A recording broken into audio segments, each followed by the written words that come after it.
Wal wajhu huwa al-ihtimalu tsani kama yusarrihu bihi kalamu a'immatina. Ada kemungkinan kedua sebagaimana dijelaskan oleh para ulama kami, ulama mazhab Syafi'i maksudnya, wala yunafihi qauluhum yuhramul julusu ma'al fusaqi inasan lahum. Tak boleh duduk-duduk dengan orang fasik, berbaik-baik kepada mereka, tak boleh. Kalau nampak orang fasik, jangan duduk-duduk, kongko-kongko, ngopi-ngopi, ketawa-ketawa, jangan. Tunjukkan bahwa kita tak suka dengan perbuatan dia. Aku sebetulnya mau duduk-duduk sama kau, tapi berhenti kau pakai narkoba. Kalau berani, kalau tak berani, li'anna hadza fi i'anatun ala fisqihim. Karena kalau duduk-duduk kau beramah-ramah dengan mereka, itu berarti menolong dia dalam kefasikannya. Kama yadullu alaihi, sebagaimana yang ditunjukkan taqiduhumul aq'ud ma'ahum li'inas, mendukung dia dengan duduk-duduk bersama dia, itu mendukung perbuatan dia. Ai min haitsul fisqi, dari aspek kefasikannya. Fa ufhima annahu ma'ahum la lil inas kadzalika jaiz. Tapi kalau bukan karena ingin berbaik-baik, boleh. Wa ma dzakarahu min it'amil uquri fihi nazar. Adapun memberi makan anjing, maka di situ ada nalar, diteliti. Liwujubi qatlihi fauran. Karena ada pendapat mengatakan dia mesti dibunuh segera. Tapi kalau saya ini termasuk tak sampai hati menengok binatang-binatang. Jadi kalau ada binatang apa, kasih makan sampai dia berhenti. Kalau mau bunuh, kasih makan. Fala hajata li it'amihi kama yadullu alaihi qaulu a'immatina. Ini dalam mazhab Syafi'i. Kalau yang tadi itu dalam mazhab Imam Malik. Sebagaimana dalam mazhab Syafi'i, lau istata'tum man yuradu qatluhu bihaqqin lam yut'am bi khilafi ma lau istasqa fa innahu yusqa liqillati zamanihi. Tapi kalau dia perlu minum, kasih minum. Kalau nampak dia kehausan, kasih minum. Kenapa? Karena minum itu sebentar. Minum, selesai. Bukan lama minum tuh, bukan minum cendol. Minum air putih, kasih minum. Selesai hadisnya. Sekarang rawahul Bukhari wa Muslim. Hadis diriwayatkan oleh Imam Al-Bukhari dan Muslim. Wa huwa minal qawa'idil 'amimatil 'azimati. Ini adalah hadis yang mengandung kaedah-kaedah yang bersifat umum dan besar. Li'annahu bayyana fihi jami'a ahkamil lisani. Karena di dalamnya dijelaskan semua hukum-hukum lisan, lidah. Alladhi huwa aktsarul jawarihi fi'lan. Yang paling banyak melakukan perbuatan di anggota tubuh kita ini adalah lidah. Kaki tak begitu banyak melangkah, tangan tak begitu banyak melakukan aktivitas, tapi yang paling banyak adalah lidah. Fahuwa bihadzal i'tibari yasihhu an yuqala fi. Maka melihat dari aspek ini dapat dikatakan bahwa hadis ini sulusul Islam, sepertiga Islam. Li'anal amala, karena perbuatan itu imma bil qalbi, dengan hati, wa imma bil jawarihi, dengan anggota tubuh, wa imma bil lisani, dengan lisan. Wa huwa zahirun. Hadis ini mengandung sepertiga Islam. Loh, kok sepertiga Islam? Karena amal itu tiga. Amal hati, amal tangan kaki, amal lisan. Maka sepertiga. Wa huwa zahirun wa illam ara man sarraha bihi. Jelas. Walaupun saya belum melihat ada ulama yang berpendapat demikian. Kata Imam Ibn Hajar al-Haytami, "Tsumma ra'aitu wa'dahum qala." Aku lihat sebagian ulama berkata, "Inna jami'a adabil khairi tatafarra'a minhu."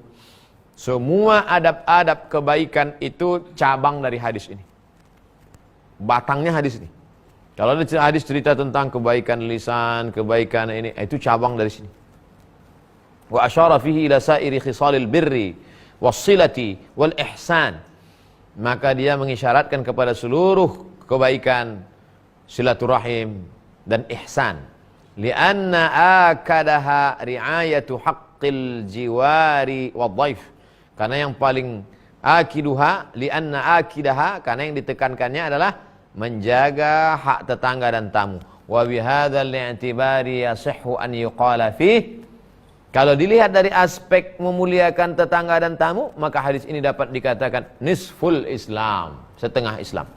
Li'anna al-ahkama imma an tata'allaqa bil haqqi aw bil khuluqi Karena ada kalanya hukum itu terkait dengan kebenaran atau dengan akhlak. Wa hadza afada tsani.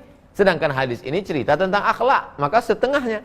Li'anna waslatal khalqi tastalzimu ri'ayata jami'i huquqihim. Karena dengan menyambung hubungan antara makhluk itu pastilah kita memperbaiki, memandang semua hak mereka. Kalau kita mau menyambung hubungan kita dengan tetangga, dengan tamu, perhatikan hak mereka.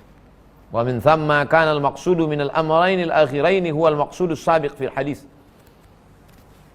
Tujuan dari dua perkara yang terakhir ini, itulah maksud dari hadis, la yu'minu ahadukum hatta yuhibba li akhihi ma yuhibbu li nafsihi.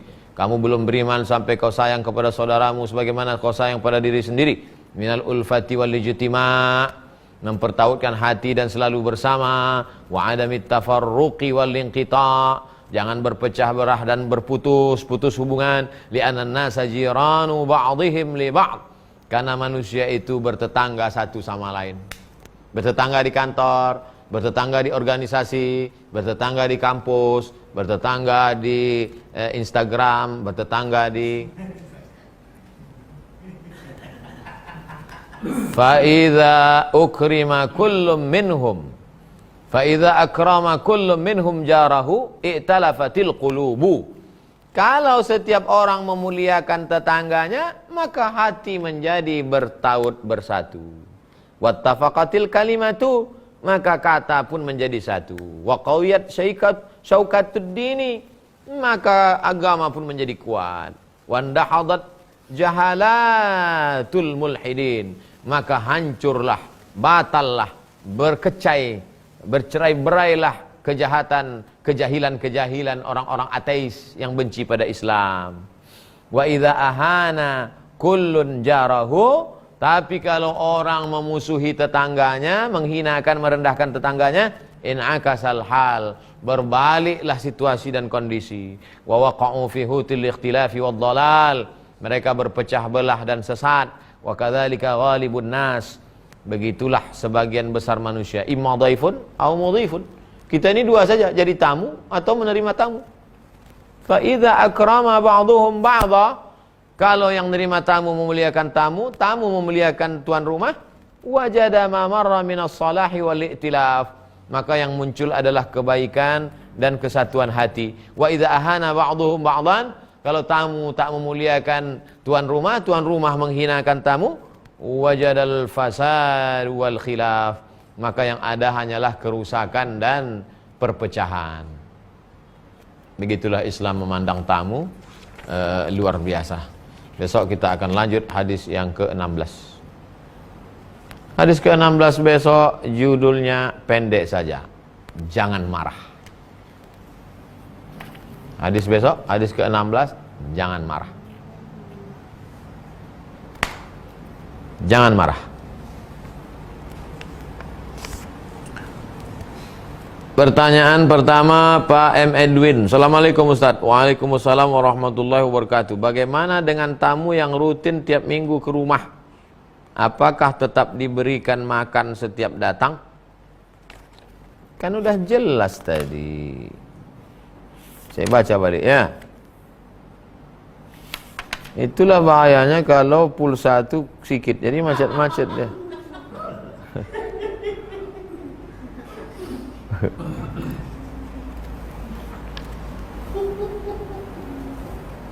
Saya bacakan ya.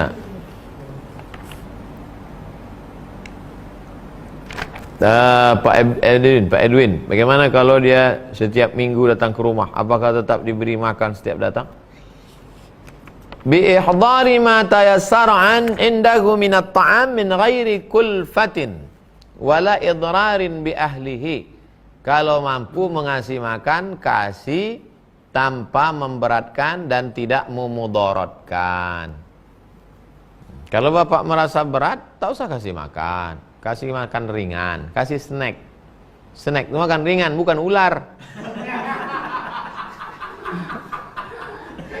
Kasih snack. Ular. Kalau saya Pak M. Edwin, kalau saya kalau pas jam makan kasih makan. Misalnya zuhur Kan bisa kita agak-agak itu jam 12 misalnya sampai jam 1. Atau nampak muka itu kalau agak-agak sayu itu belum makan. Zaman dulu susah masak, zaman sekarang tinggal beli. Rumah makan pesan. Bisa pula telepon. Telepon antar rumah makan. Makan. Kalau kita mampu Pak Edwin, kalau tak mampu tak usah. Tapi kalau kita lihatlah cerita dalam hadis itu Pak Edwin, bagaimana orang zaman Nabi itu bisa makanan anaknya dimasak istrinya, lalu kemudian dimatikan pula lampu pura-pura makan, itu kan luar biasa itu. Makanya kalau kita buat rumah itu niatnya supaya datang tamu. Kalau buat rumah niatnya supaya datang tamu silaturahim. Ini buat rumah gemboknya sampai 3, hilang pula kuncinya. Gimana orang mau masuk? Tembok setinggi-tinggi, pintu 3 lapis, tembok setinggi jauh memandang, anjing 3 ekor. Jarang pulang ke rumah, lupa anjing itu tuan rumah.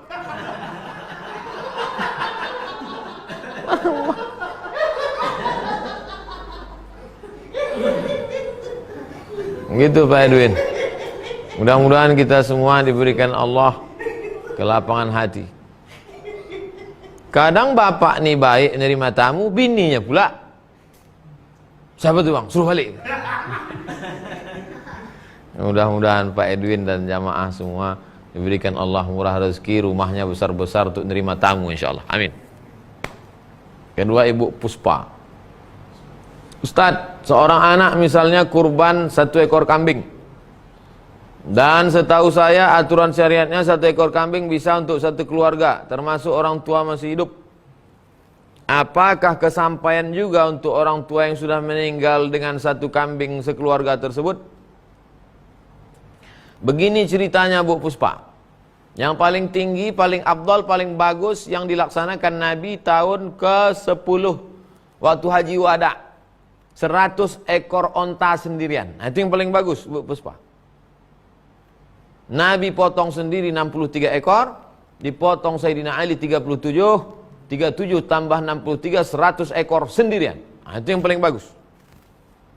Di bawah itu 1 ekor onta ber7. Tempat kita kan tak ada onta, 1 ekor sapi ber7. Assalamualaikum Pak Ketua Masjid, panitia. Ya, ini untuk saya, ini istri saya, ini anak saya, ini menantu saya, ini cucu saya. Itu bagus, 7. Tak juga, itulah yang paling bawah nih. Level paling bawah. 1 ekor kambing untuk 1 rumah. Saya potong 1 ekor kambing, maka untuk serumah. Dapat yang 1 rumah ini, ya. Apakah mengalir pahalanya untuk emak ayah ibu kita? Itulah enaknya punya anak soleh. Apa yang dilakukan anak itu Bu Puspa sampai ke anak. Anak sholat ngalir ke bapaknya. Anak berkurban ngalir ke bapak ibu. Anaknya sedekah ngalir ke bapak ibu. Anak sakau, tahankan. Itulah makanya kata Nabi SAW, waladun solihun, anak yang soleh. Kalau saya sedekah untuk orang lain, mesti saya sebut, ya Allah sampaikanlah pahalanya ini kepada almarhum Fulan bin Fulan. Tapi kalau kepada orang tua saya, tak perlu disebut. Otomatis sampai. Itulah enaknya punya anak soleh. Mudah-mudahan anak-anak kita soleh-solehah semua. Amin. Ya Rabbal Alamin. Ketiga, Ibu Wiwi. Ustadz, jika kita pinjam uang ke orang yang beda agama, kemudian kita mau ke waktu kita mau kembalikan, dia sudah tak ketemu lagi orangnya, apakah bisa disedekahkan ke panti asuhan? Cari dulu Bu, cari dulu entah di mana dia. Bisa dicari di Google, tulis di FB namanya, tulis di Instagram, cari kawan-kawan dia, kontak nomor-nomor semua. Karena walaupun dia beda agama tetap kita bayarkan. Dalilnya ketika Nabi Muhammad SAW meninggal, wadir'uhu marhunatun inda yahudiin. Baju besi Nabi tergadai di tangan seorang Yahudi. Itu menunjukkan Nabi ada minjam, digadaikannya baju besinya. Bisalasina so'an, 30 so' gandum. maka dibayar oleh sahabat. Itu dalil walaupun kepada tetangga, kawan, sahabat non-muslim tetap wajib dibayar. Sudah dicari kemana-mana tak ada Pak Ustadz, maka bayarkanlah berapa hutang itu, diserahkan ke masalih ammah, maslahat kepentingan umum, panti jompo, panti yatim, pondok pesantren, masjid, boleh. Tapi cari dulu Bu Wiwi, jangan langsung aja. 4. Pak Teguh Hadi, Ustadz, apakah doa kunut nazilah hanya dalam sholat wajib saja? Bolehkah saat sholat Idul Adha dibaca kunut nazilah? Kunut nazilah sholat subuh, zuhur, asar, maghrib, isya, Jumat. Subuh, zuhur, asar, maghrib, isya, sholat Jumat. Lalu kemudian sholat witir namanya kunut witir. Ada kunut witir, ada kunut subuh, ada kunut nazilah. Begitu aturannya. Tidak ada dalam sholat Idul Adha. 5. Ibu Inyi, Ustadz, apakah kita berkata buruk di dalam hati tapi tak diucapkan, apakah akan tetap dihisap, dihitung?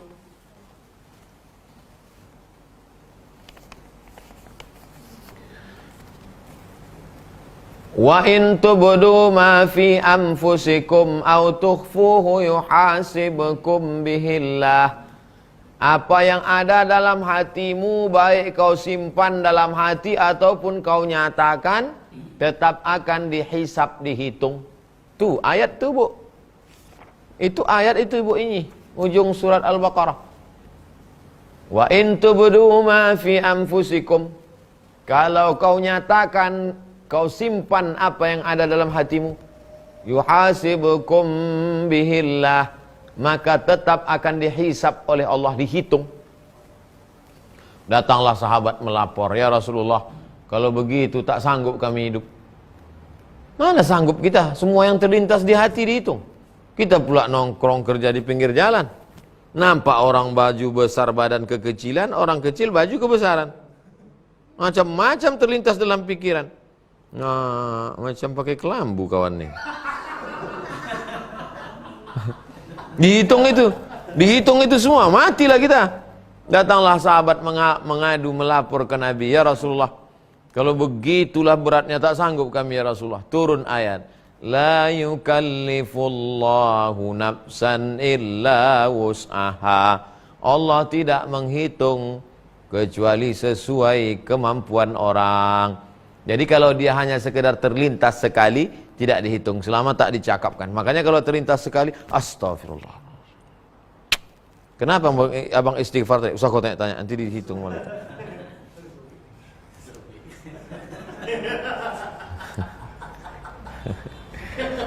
Oleh sebab itu kalau terlintas dibikin, walladzina idza fa'alu fahishatan aw zalamu anfusahum. Kalau mereka melakukan perbuatan yang tak diridhai Allah, terlintas dalam hati mereka, zakarullah, segera ingat kepada Allah. Langsung ingat pada Allah, fastaghfaru lidzunubihim, langsung istighfar, walam yusirru ala ma fa'alu wa hum ya'lamun, tidak melanjutkan. Jadi prosesnya 3 Bu Inyi, prosesnya 3. Pertama, ingat. Setelah ingat, istighfar. Setelah istighfar, stop. Sekarang banyak yang ingat, tapi tidak istighfar. Banyak yang istighfar, tapi tidak stop. Ada orang ingat tapi dilanjutkan juga. Ada yang ingat dan istighfar. Astagfirullah, aku kalau nengok ibu itu entah macam hantu tengok. Yang bagus itu adalah ingat, istighfar, walam yusirru ala ma fa'alu wa hum ya'lamun, tidak melanjutkan. Demikian jamaah yang dimuliakan Allah SWT. Besok berat kaji kita nih besok. Jangan marah. Jadi besok itu kita ngajinya slow-slow aja. Jamaah yang dimuliakan Allah. Tapi jangan pula besok dibuat pertanyaan yang memancing-mancing marah. Ini karena jangan marah, kita pancing dulu marah Ustadz nih, jangan. Sampai ketemu besok, kita bahas jangan marah. Malam Jumat 10 Zulhijjah hari besok Kamis, jangan lupa puasa sunat. Besok, hari ini sudah besok 2 Zulhijjah. Sudah masuk 10 hari Kamis pula. Bagi ibu-ibu, bapak-bapak yang ada puasa utang, ganti qada. Niatnya saya niat puasa qada. Qadanya lunas, dapat pahala puasa Kamis, dapat pahala puasa awal Zulhijjah. Sudah diingatkan? Tak juga mau puasa atau serahlah? Tidak marah, la taghdab, jangan marah. Terima kasih segala perhatian. Mohon maaf atas segala kesilapan dan kekhilafan. Subhanakallahumma wa bihamdika asyhadu an la ilaha illa anta astaghfiruka wa atubu ilaik. Wa sallallahu ala sayyidina wa maulana wa syafi'ina Muhammad wa ala alihi wa sahbihi wa sallam walhamdulillahi rabbil alamin. Assalamualaikum warahmatullahi wabarakatuh.